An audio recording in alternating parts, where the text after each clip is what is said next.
Hey guys, in this video we're going to take a look at how you can test the flashlight to make sure that they are working correctly on the Samsung Galaxy S22 series.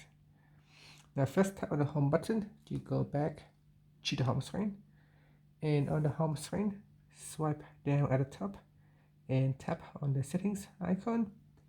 In settings, go down and tap on battery and device care. Next, we go down to the bottom and tap on diagnostics. In here, go down and tap on flashlight. Now tap on the retry button if you have already tested this feature before, and then on here I'm going to tap on the turn on button.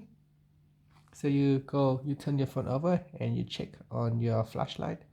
Make sure that it is turned on and it is nice and bright.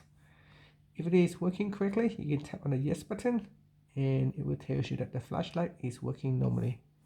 After that, you can tap on the back key to go back to the diagnostics page, or you can tap on the home button to go back to the home screen. Thank you for watching this video. Please subscribe to my channel for more videos.